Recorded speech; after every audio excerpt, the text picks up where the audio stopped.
რუბრიკის შენი დროა, თაკო ჩხეიძე შემოგვიერთდება და წარმოგვიდგენს სტუმარს ძალიან საინტერესო თემაზე ვისაუბრებთ დღეს. კი ბატონო. გამარჯობათ. გილოცავთ ახალ წელს. გილოცავთ. რავალ ახალ წელს და სულ კარგი სულმიდა გისურვებთ ბედნიერება, ჯანმრთელობა, ხვარი, ბარაკა და ყველაფერი კარგი მომენატრა ჩემი მაყურებელი და წელს უკვე აი პირველად ხვდები ჩემს მაყურებელს ძალიან საინტერესო თემით.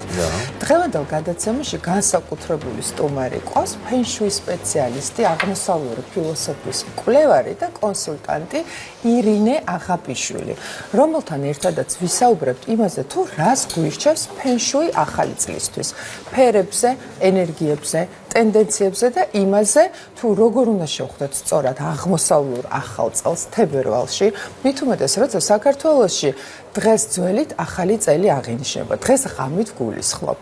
ქალბატონო ირინე, შემოგვიერთდი და ვისაუბროთ ამ საინტერესო თემაზე. ბევრისთვის ცნობილი არის ფენშუი, თუმცა სიღრმისეულად ჯობია რომ მოგვიყოს მან სპეციალისტმა ამ ძალიან საინტერესო რაც ვიცით ზედაპირულად მეცნიერებაზე. დილა მშვიდობის, მადლობა რომ გვეწვიეთ. თქვენ ძალიან დიდი მადლობა. დავიწყოთ პირდაპირ კითხვით, ბევრს გაუგია და სმენია ფენშუის შესახებ, მაგრამ თქვენ თუ შეიძლება რომ უფრო დეტალურად მოგვიყვეთ, რას ნიშნავს, როგორც ვიცით, ეს არის აღმოსავლური მეცნიერება და მაყურებელს უკეთ მოვყვეთ რა არის ფენშუი. დილა მშვიდობისა დავიწყოთ ეგრევე. კი ბატონო. საქმიანად ფენშუი საერთოდ ნიშნავს მე რომ ეკითხებიან ხშირი კითხვაა ძალიან და ძალიან სიღრმეში რო არ ჩავიდეთ. დიახ. ესეთი ოქროს ფორმულა ჩამოვაყალიბე მეც თვითონ, იმიტომ რომ ჩემშიც იყო ეს კითხვა, ანუ ჩემთვის რა არის, ანუ სხვას რო ვეუბნები, მეც ხომ უნდა ჩამოვყალიბდე, ჩემთვის რა არის ეს და შესაბამისად რა უნდა გაუზიარო სხვას. ეს არის ჩინური მეტაფიზიკა, რომელიც გვაძლევს იმის საშუალებას, რომ მოვიპოვოთ ბალანსი, აი ზუსტად ოქროს ფორმულა აბსოლუტური ჰარმონიისა ჩვენს შინაგან სამყაროსთან და გარესთან. აი ესეთი ლამაზი პასუხი მინდა გაგცეთ და არა ის უბრალოდ რომ რას ნიშნავს ეს ფენშუი, რას მოიცავს და ასე შემდეგ. თვითონ ფენშუიში არის ძალიან ბევრი მიმართულება და ძალიან ბევრი სკოლა, რომელიც მაგალითად შეიძლება იყოს მიძღვნილი უძრავ ქონებას, გარე რაღაცა არეალს ასე ვთქვათ, დეკორაციას, ასევე რუკის ანალიზს, ადამიანის ცხოვრების ანალიზს, ბევრ კითხვაზე შეგვიძლია ვიპოვოთ მანდ პასუხები და ასე შემდეგ. დღეს ვფიქრობ, რომ ყველაზე საინტერესო და ყველაზე ხშირად დასმული კითხვები, მე საიტზე მაქვს ეგრეთ წოდებული ყველაზე ხშირად დასმული კითხვები, წინა საახალწლო პერიოდში იმატებს ეგ აქტიურობა ძალიან და მიხარია. ჩვენც ეგ გვაინტერესებს. სავარაუდოდ კი გაინტერესებთ, იმიტომ რომ კითხვები არის ირინა, რა წელი მოდის, რომელი ცხოველის წელი მოდის, რა ტენდენციები გველოდება და ყველაზე მთავარი ჩვენი ქვეყნის რისი მომტანი იქნება, თუ ცოტა გლობალურად შევხედავთ რა ხდება. რა კარგი შეკითხვებია, ბარემ რო გვიპასუხოთ აქვე. ზუსტად შემდეგი ჩემი კარგი შეკითხვები. გადასარევი დასვით.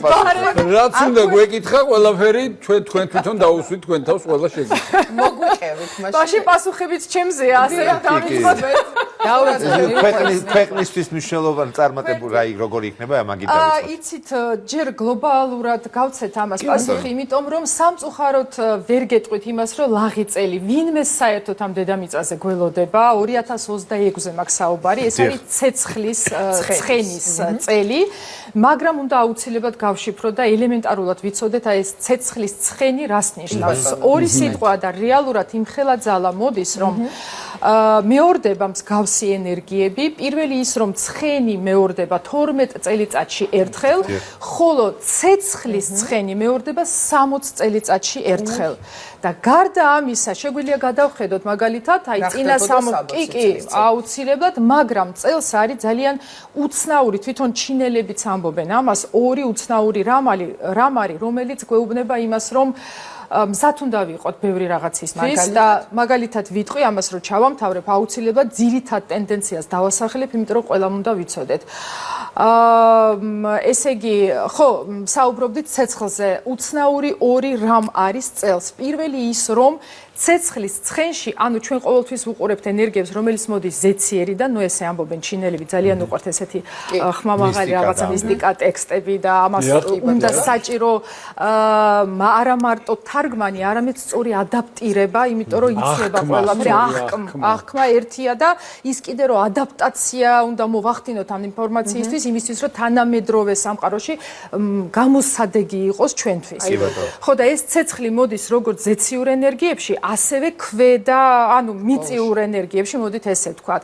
და ცეცხლს როგორც ყველაფერს ფენშუიში აქვს ორი მაჩვენებელი, ინი და იანი, ანუ 50-50-ია. და წელს მოდის ცეცხლი, რომელიც ეწინააღმდეგება ერთმანეთს. გარდა იმისა, რომ ეწინააღმდეგება მთელ სოფლიოს, შიდა კრიზისი და ბრძოლა აქვს კი და აი თქვენს კითხვას რომ რა გველოდება ჩვენ კონკრეტულად ქვეყანას, ჩვენ ხალხს მაგალითად და საერთოდ გლობალურად მთელ სოფლიოს, პასუხი ერთია. 2026 წლის მთავარი ტრენდი და ტენდენცია, რომელიც უნდა ვიცოდეთ ყველამ, ეს არის აგრესია ნომერ 1 და ძალა. დავივიწყოთ ყველანაირი კანონი, ყველანაირი როგორ გითხრათ, ცერემონიალი, ყველაფერი. ერთადერთი პოზიცია, რომლის გადმოსახედიდან გამოვლინდება ლიდერი, წარმატებული ადამიანი, გამარჯვებული ადამიანი, ქვეყანა, კომპანია, სოფლიო, ეს იქნება ძალა.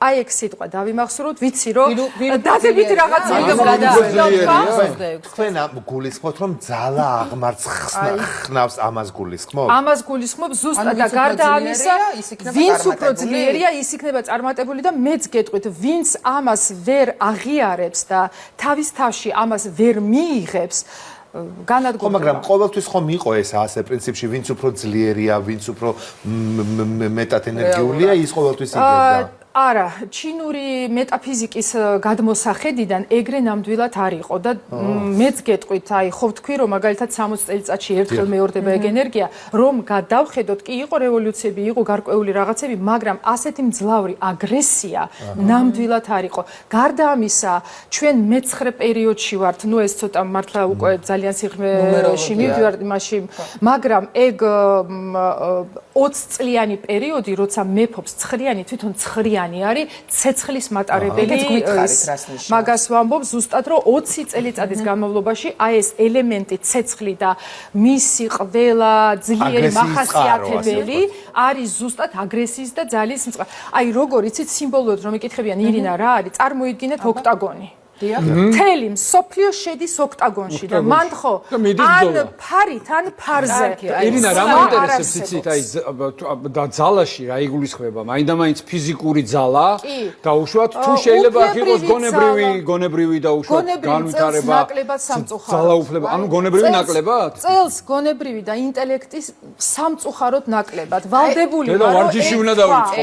ხო, მაგრამ ვარჯიში ერთია და სტატუსი მეორეა. ამ სიტუაციაში იცით რა, მეც გეტყვით, ალბათ ხედავთ პოლიტიკურად რაც ხდება სოფლიოში. არ მინდა ეხლა მაინც კონკრეტული მაგალითები დავასახელოთ, მაგრამ ბოლო რაც მოხდა, იგივე გასაგებია. კი ბატონო, აღარ გვინდა შევეხოთ პოლიტიკურ როლებს, თუმცა ფეშუის ფილოსოფიის მიხედვით იქნება პასუხიც კითხვაზე, ხო? როგორ გადავირჩინოთ თავი ამ ვითარებაში? ამ პოზიტივის ახალი წელია ახლა. პოზიტივს გეტყვით. ნუ შევაშინებ ჩვენს მაყურებელს, ახალი წელია და კარგზე ვისაუბროთ. ანუ რა უნდა გავაკეთოთ, რომ აგრესია არ იყოს. ორი რამ ძალიან კარგი გავიგოთ ახლა პოზიტივი. იცით რა, ჩემი მიდგომა ისეთია, რომ ალბათ ჯობია ვიცოდეთ წინასწარ, რომ ვიყოთ მომზადებულები იმისთვის, თუ რა გველოდება. ახალი წელი ჯერ არ დაწყებულა და ესეც არის ერთ-ერთი არა. ახალი წელი იწყება 4 თებერვალს და ამაზე ახლა გიპასუხებთ, იმიტომ რომ ეგეც არის ერთ-ერთი ყველაზე ხშირად დასმული კითხვა. სტატიებიც მაქვს საიტზე ატვირთული. ფენშუია ეს. გააჩნია კიდე ასტროლოგიას, იმიტომ რომ ჩვენ გვაინტერესებს კონკრეტულად როდის დგება ახალი ენერგიები. და როგორ შევხვდეთ? ოღონდ პოზიტივს ხო არ დავუბრუნდეთ? დავიწყოთ პოზიტივით და მივიდეთ. კი ბატონო, მივიდეთ ახალი წელი შეხვედრამდე და როგორ კი ბატონო. ორი დადებითი რა ძალიან მახარებს და ესეც მინდა გაგიზიაროთ იმის მერე რაც შეერაღებულად შევხვდებით ამ იმას აგრესიულ ენერგიებს ოქტაგონში ვარ წარმოვიდგინოთ და რა ჭკვიანად გავაანალიზოთ ის მოვლენები რომელიც გველოდება 2026-ში თუ ვიცით რომ ძალა და უფრო ძლიერი მეტოქე ყავს რა უნდა გავაკეთოთ თუ სიძლიერე არ მყოფნის შესაბამისად გონება მოვაკეთოთ. ანუ დიპლომატია უნდა ჩავრთოთ. ჩავრთავთ აუცილებლად მოგვიწევს ყველას, მეზობელთან, შვილთან, თანამშრომელთან, მეგობართან, ქვეყნის ლიდერებთან, მთელ მსოფლიოს მოუწევს გავსი რაღაცა.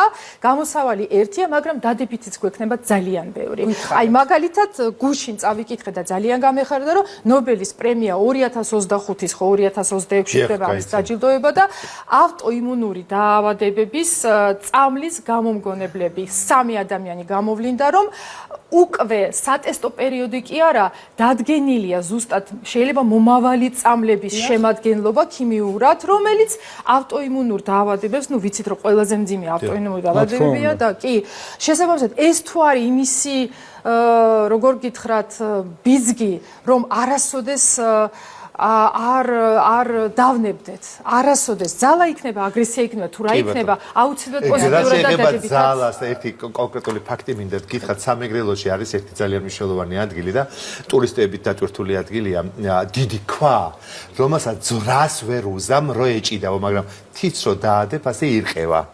დაახლოებით ამ თემაზე ვსაუბრობდით, ეხლა აქ ტაქტიკაზეა საუბარი სიძლიერეს, როგორ უნდა მოერევოთ. ყოველთვის მე მაგალითად ძლიერ კონკურენციაში ბრძოლა მირჩევნია და ძლიერებთან ვიდრე სუსტებთან და ეს ერთია, მაგრამ მოდით თქვენ ახსენეთ ასეთი რამ, რომ იცოდეთო იმისთვის, რა შეიძლება გველოდებოდეს 26 წელს.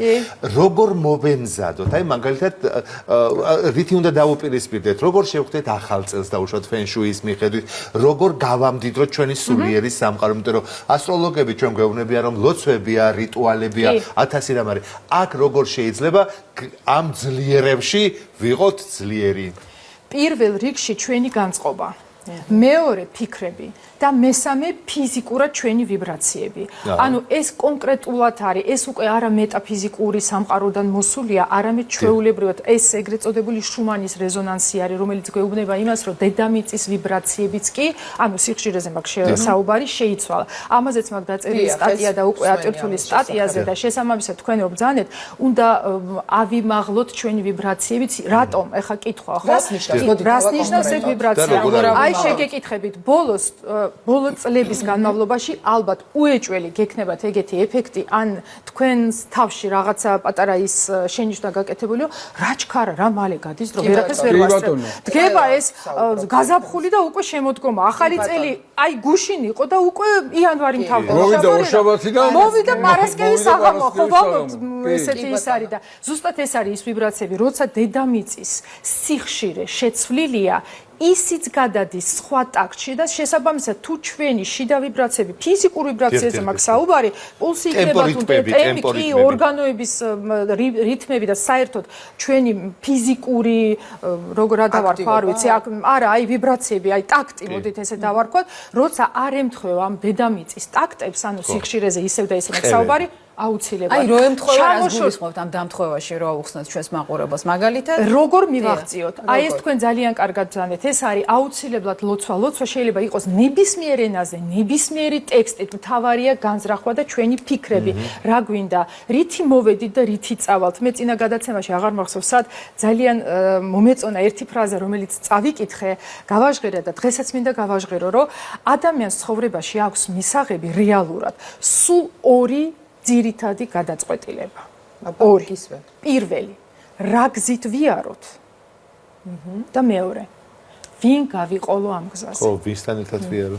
მეტი არაფერი, რომ რეალურად დავფიქრდეთ ამაზე და კიდე ვიხსენე დასაწყისში, რომ აგრესიებზე და ოქტაგონზე ქონდა საუბარი და საერთოდ წყლის ტენდენციები და ასე შემდეგ.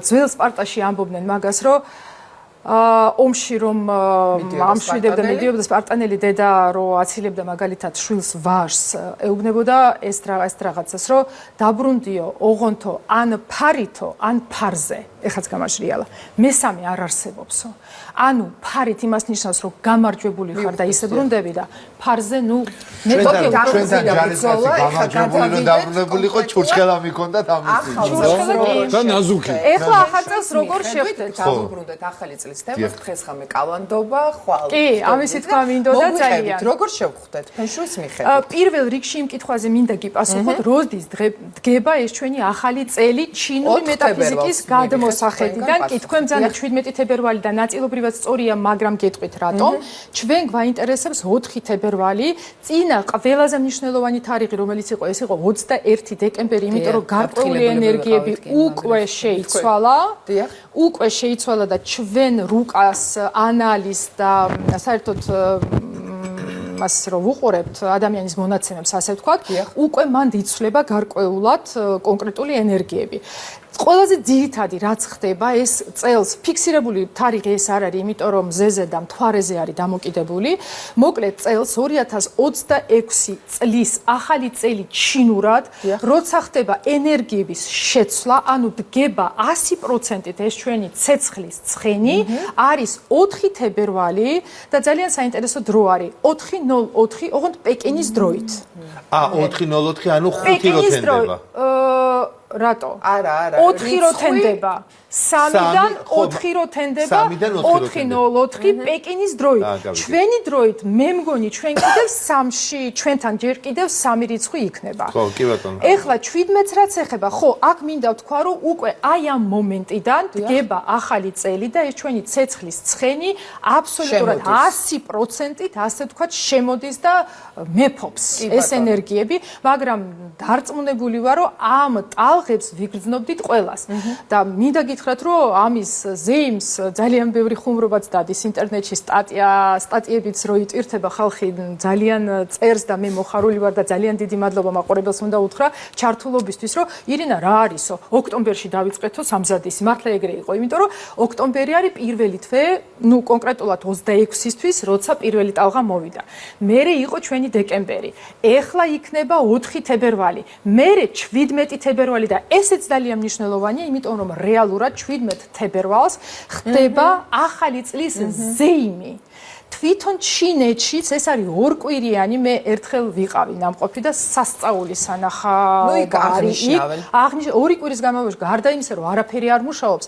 ტრადიციებით სავსე არის პერიოდი და ძალიან მომწონს რომ აი ეს ოჯახის ტრადიციები არის შენარჩუნებული და ყველა ამბობს და აკეთებენ კიდევაც რომ ეს ახალი წლის დახვედრა თუ სუფრა იქნება თუ რაღაცა ოჯახთან ერთად ვერ ნახავთ თქვენ რიტუალურია ძალიან და დატვირთვაში არსობრივი ძალიან ისეთია 4 თებერვალს გავატაროთ ოჯახთან ერთად თუ ჩვენ იცით რა ისევ და ისევ რწმენაზე გვაქვს საუბარი თუ მე მჯერა რომ 31-ში პირველის პირველ წუთზე დადგა ის ჩვენი ახალი წელი მე რა თქმა უნდა ენერგეტიკულად მზად ვარ იმ მოვლენებისთვის და იმ ნებისმიერ კალენდარულ დღეზე შეიძლება ასე იყოს აბსოლუტურად ნებისმიერ აბა რა კანონიერად როცა რეალურად დგება ეს ახალი წელი და უკვე თქვენ რომ მეტყვით ირინა აბა ნახეთ ჩემ რუკაში რა ხდება მე უკვე შევხედავ სხვანაირად და სხვა მოცემულობიდან გამომდინარე გავაკეთებ თქვენი რუკის ანალიზს ანუ პირადი რუკა პირადი რუკა ქვეყნის რუკა იქნება მოვლენების რუკა იქნება ორაკული იქნება ანუ კითხვა-პასუხის რეჟიმში უკვე სხვა მონაცემებიდან გამომდინარე მე